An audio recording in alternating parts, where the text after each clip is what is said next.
Hello, नमस्कार दर्शकों।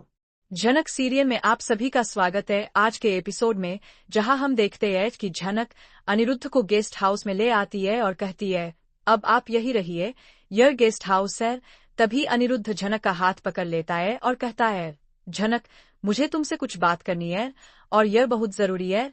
झनक बोलती है, लेकिन मुझे आपसे कोई बात नहीं करनी है और आप इस तरह से मेरा हाथ नहीं पकड़ सकते। तभी अनिरुद्ध कहता है, ठीक है, मैं यहाँ से चला जाऊंगा, लेकिन मुझे तुमसे कुछ सवालों के जवाब चाहिए। तुम इतने सालों से इस गांव में थी और तुमने मुझे बताना जरूरी भी नहीं समझा। झनक जवाब देती है, मैं कैसे बताती? इस गांव में फोन वगैरह नहीं होते जहां से जानकारी मिल सके।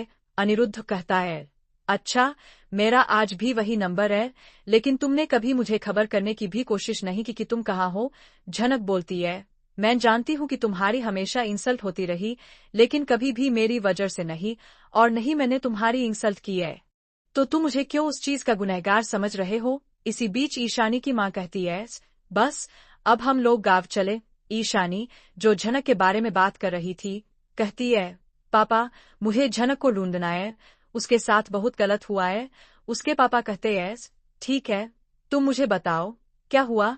ईशानी जवाब देती है, यह सब मैं आपको बाद में बताऊंगी, बस आप मुझे उसे ढूंढने में मदद करो। अमिका कहती है, बेचारी लड़की, पता नहीं क्या क्या हुआ होगा उसके साथ। ईशानी जवाब देती है, लेकिन वो लड़की बहुत बहादुर थी।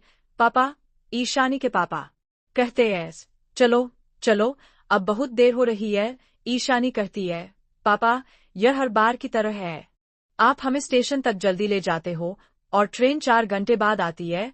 उसके पापा जवाब देते हैं, देर से जाए लेकिन एक्सीडेंट न हो, ऐसा काम करना चाहिए। इसी बीच उसकी वाइफ बोलती है, अब आप तो तैयार हो गए और आपकी छोटी बच्ची ने कितना सूटकेस पैक कर लिया है, आपने ध्यान भी दिया। उसके पापा कहते हैं, अरे अंबिका जी, मुझे पता है आप गुस्सा हो रही है, लेकिन ठीक है, कोई बात नहीं। छोटी बेटी बोलती है, क्यों मां, हम वहां जाएंगे तो क्या तैयार नहीं होंगे? गांव में क्या कोई तैयार नहीं होता? मां करती है, अपनी दा